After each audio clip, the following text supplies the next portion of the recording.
بسم الله والصلاة والسلام عليك يا حبيبي يا رسول الله. مرحبا بكم البنات مع أم عماد، إن شاء الله تكونوا كامل لاباس عليكم وبخير وعلى خير. وصفتنا اليوم راح تكون بخضرة شتوية متواجدة بكثرة في الأسواق وفي متناول الجميع، يعني بثمن معقول ولا بسعر معقول. لكن أغلبية أطفالنا وحتى الكبار ما يحبوش هذا الخضرة اللي هو الشوفلور. أنا اليوم جبته لكم بطريقة وذوق مختلف، مستحيل اللي راح يذوقه راح يعرف باللي شوفلور. وراح ندير معاكم تحدي صغير يا البنات، جربوا هذا الوصفة لعائلتكم بلا ما تقولوا لهم واش فيها وشوفوا النتيجة، وخليوا لي تعليقاتكم في أسفل الفيديو. بلا ما نطول عليكم راح نفوت مباشرة لطريقة التحضير، وراح نبداو بالصلصة. بسم الله. في كاسرونة ولا في مقلة راح نحط كمية من الزيت، حوالي ربع مغارف نتاع الزيت.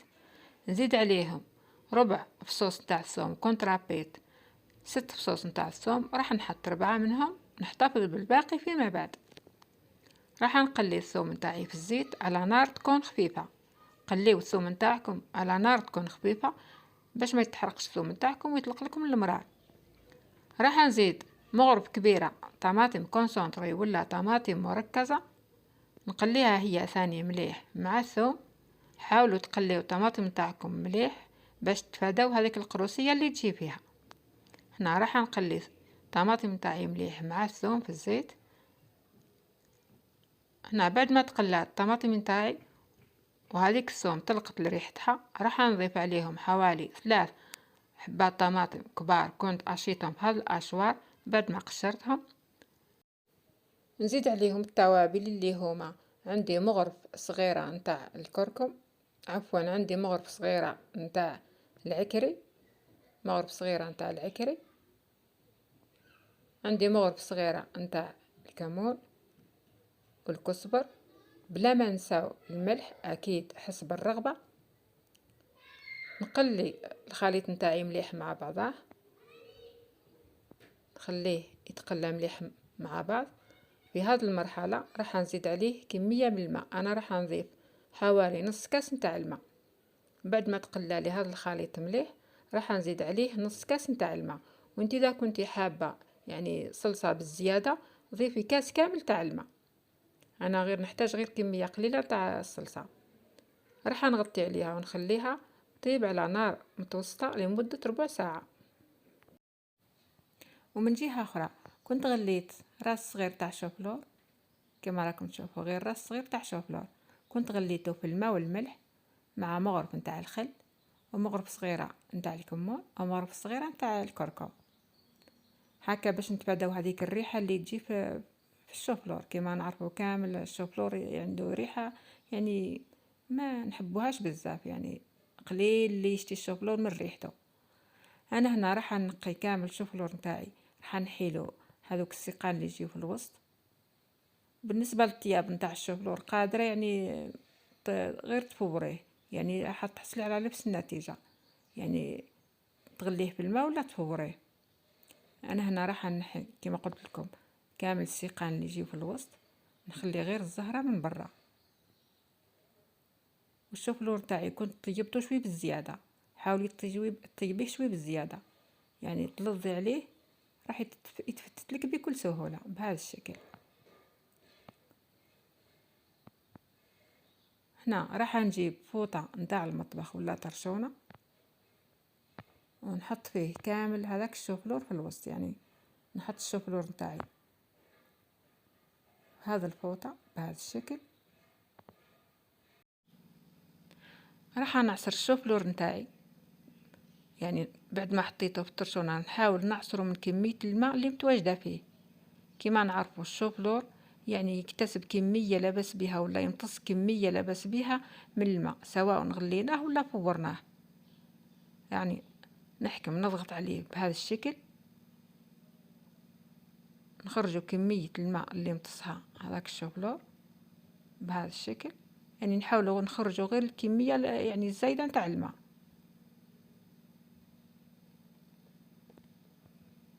هذا الماء يعني هو اللي يخلي لنا لي كروكات ولا لي بولات نتاع الكفتة تاعنا بعد ما نشكلهم راح يتحلوا لنا في الزيت ولا في لاصوص.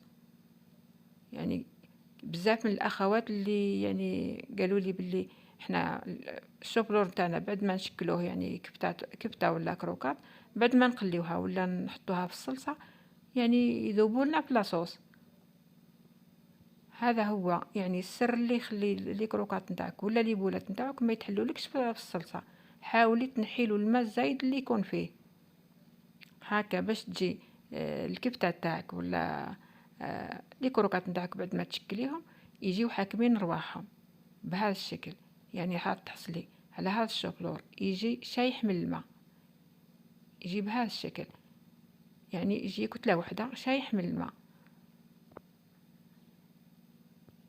يعني هنا تقولي عليها بيري بهذا الشكل يجي شايح. راح نزيد عليه نص صدر تاع دجاج مرحي. هنا كمية الشوفلور واللحم يكون بالتقريب يعني قيس بعضاهم، يعني يكون شوي شوفلور يعني اكثر شوي يعني ماشي بالبزاف على اللحم.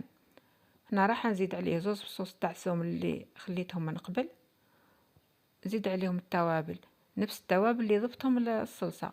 عندي العكري والكمون والكزبر. هنا راح نضيف الكركم يعني بالزيادة، راح نضيف الكركم بلا ما نساو الملح. هنا عندي مغرف كبيرة تاع فارينة، حبة بيض، كمية من المعدنوس. هنا بالنسبة للتوابل أكيد راح تضيفي يعني التوابل اللي حبيتيهم انتيا، قادرة تنحي تابل وتضيفي تابل، ممكن تضيفي توابل الشاورما ولا يعني هنا الاختيار يرجع ليك. راح تنكهي الكفتة نتاعك بالشي اللي بغيتيه انتي. راح نخلطو كامل المكونات مع بعضاهم. هنا بعد ما تخلطوا لي مليح بهذا الشكل، يعني كنت خليتهم حوالي 5 دقائق يرتاحوا هكا باش يعني العقدة نتاعي تحكم روحها. راح نشكلهم ايبولات بهذا الشكل. حاولي تشكلي ايبولات نتاعك يكونوا شوي كبار ماشي صغار. نعاون روحي بالماء هكا باش يعني ما تلصقليش هذيك يعني الكفتة باليدين، يعني نشكلوها بكل سهولة. انا هنا تحصلت على كمية لا باس بيها من البولات نتاع الكفتة كما راكم تشوفوا، يعني غير كمية يعني ولا راس صغير نتاع شوفلور عطالي كمية لا باس بيها من البولات نتاع الكفتة ولا كروكات نتاع الشوفلور. يعني وهنا الحجم نتاعهم راهو كبير ماهوش صغير. راح نرمدهم بالدقيق الرطب. انا هنا استعملت الدقيق الرطب ماشي فارينة. انا حبيت يعني لي كروكات نتاعي نعطي لهم خفة، يعني حبيتهم يكونوا خفاف وما يشربوليش الزيت. وهذا هو السر الثاني، يعني حاولي ديريهم بالدقيق الرطب يعني بلا ما تستخدمي فارينة والبيض ولا شابلير، لأن يعني هكا البيض والفارينة راح يثقلهم بالزيادة، راح يزيدهم يثقلهم أكثر وأكثر. هنا استخدمي الدقيق الرطب راح يعطي لهم قرمشة من برا ويجيو يعني ما يتشربولكش الزيت. أنا هنا بعد ما حطيت كمية من الزيت في مقلة يعني خليتها تسخن، راح نحط هذوك لي كروكات ولا لي بولات نتاع الكفتة تاعي في الزيت بهذا الشكل. راح نحمرهم من الجوانب كامل، يعني نعطي لهم تحميرة يعني تكون مليحة، يعني حاولوا تحمروهم شوي بالزيادة. هنا كيما راكم تشوفوا لي بولات نتاعنا يعني ما تحلوش في الزيت بهذا الشكل، يعني يجيو مقرمشين من برا ومن الداخل يجيو طريين وما يمتصولناش كامل الزيت. نعطيو لهم هذه التحميرة راح يجيو بهذا الشكل.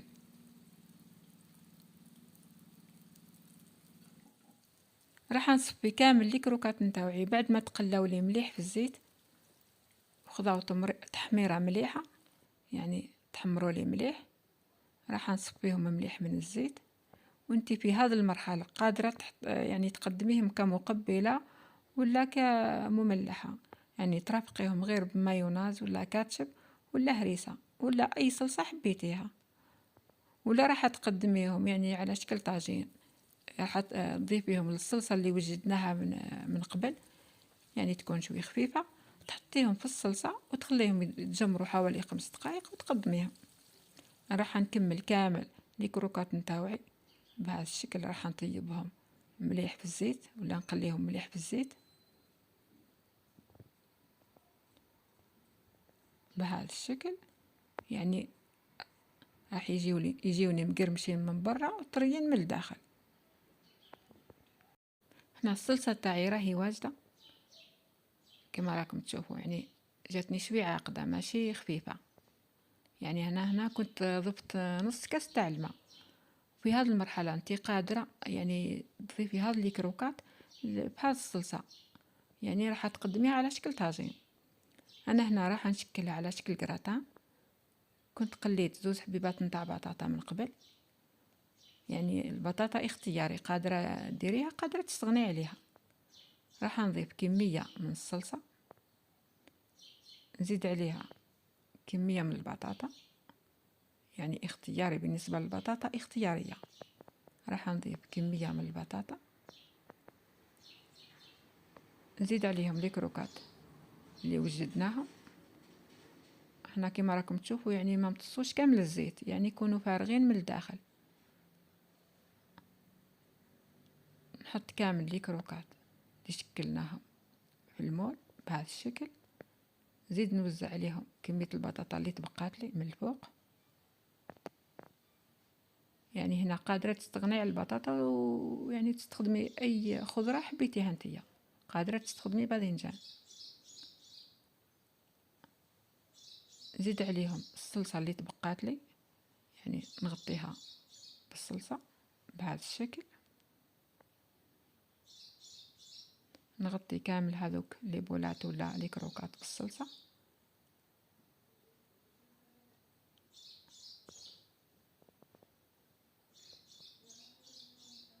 بهذا الشكل. وفي هذه المرحلة انت اذا كنتي حابة تزيدي لهم صوص بيشاميل من الفوق، يعني لك الاختيار. انا هنا راح نمد لكم لاستيس بهذا الفرماج، يعني راح نمد لكم تدبيره بهذا الفرماج تستغناو على صوص بيشاميل. انا عندي حوالي 2 مغارف نتاع فرماج تاع البيدون، يعني اي فرماج متوفر عندك. انا استعملت نتاع البيدون، يعني اي فرماج تاع البيدون متوفر عندك. خذيت حوالي 2 مغارف كبار، راح نزيد عليهم حوالي 3 مغارف نتاع الزيت. 3 مغارف نتاع الزيت راح نضيفهم لهذاك الفرماج بعد يعني ما خلطت شويه مع بعضه. نزيد له حوالي 3 مغارف نتاع الزيت ونكمل نخلط. راح ندخل هذيك الزيت في الفرماج، ندخلوها مليح حتى تحصلوا على يعني قوام يكون كريمي كما راكم تشوفوا. يعني ندخلوا كامل هذيك الزيت في الفرماج. هنا راح نحصلوا على قوام كريمي بهذا الشكل. من جهة أخرى عندي فنجان تاع حليب، راح نضيفه بالتدريج لهذا الخليط. نضيف الحليب نتاعي ونخلط. راح نضيف الحليب ونخلط، نضيفه بالتدريج، يعني نضيف كمية ونخلط حتى يعني نوصلوا للقوام اللي بغيناه حنا. راح توقفي عند القوام اللي بغيتيه انت، سواء خفيف ولا ثقيل. اذا كنتي حاباته خفيف راح تضيفي كامل فنجان تاع الحليب، واذا حباته يعني ثقيل راح تضيفي حوالي نص كاس ولا كاس غير ربع، ولا فنجان غير ربع عفوا. انا هذا هو القوام اللي بغيته شوي يعني ماشي خفيف خلاص، يعني يجي قوام كيما تاع المايوناز بهذا الشكل. انا استخدمت فنجان غير ربع، يعني قعد لي الربع. وانت اذا كنتي حاباته خفيف، يعني حابه هذا الخليط يجيك خفيف، تستخدمي كامل فنجان تاع الحليب. راح نضيف هذا الخليط ولا هذا الفرماج اللي خفناه، راح نضيفوه نغطيو به كامل الكراتان تاعنا من الفوق بهذا الشكل. يعني صدقوني يا البنات، هذه يعني لاستيس ولا هذه التدبيره يعني تجيكم خير وخير من صلصه البيشاميل. يعني بزاف الاخوات وبزاف يعني اللي ما يحبش صلصه البيشاميل. نغطي كامل الكراتان تاعي بهذه الصلصه اللي وجدناها مع بعض، صلصه الجبن. يعني نمشي كامل هذيك الصلصه على الوجه بهذا الشكل. هذه الصلصه تقدروا تقدموها مع الشاورما ولا مع الطاكوس ولا حتى بيتزا، يعني تصلح في بزاف حوايج. هنا نمشي كامل هذيك الصلصة مليح على الوجه وندخلها للفور طيب. يعني الفور تاعي كنت سخنته من قبل على 180 درجة، راح ندخل الكراتان تاعي للفور مدة 20 دقيقة، يعني ما يديليش كامل الوقت، 20 دقيقة ويكون واجد، ولا أقل ممكن ربع ساعة. يعني كل شيء تاعنا راهو طايب كيما راكم تعرفوا، لي بولات طايبين، الصلصة يعني طايبة. هنا الكراتان تاعي راهو واجد وطايب. انا كنت ضفت له فرماج رابي من الفوق، يعني استخدمت نابولي. راح نقدم لكم باش تشوفوا كيفاش يجي. يعني كيما راكم تشوفوا لي بولات يجيو حاكمين رواحهم، يجي مشمخ ومعسل من الداخل، يجي طري بهذا الشكل. يعني صدقوني يا البنات هذا الكراتان يعني نتمنى تجربوه، خصوصا اللي ما يحبوش الشوفلور. يعني بزاف يعني اللي ما يحبش الشوفلور نتمنى تجربوه بهذه الطريقه وردوا لي بالخبر. هذوك لي كروكات ولا هذيك الكبده تجي معسله ومشمخه من الداخل، تجي طريه. يعني هذا الكراتان يجي بنين بنين بنين. واش نقول لكم يا البنات، نتمنى تجربوه وتخلوا لي آراءكم وتعليقاتكم.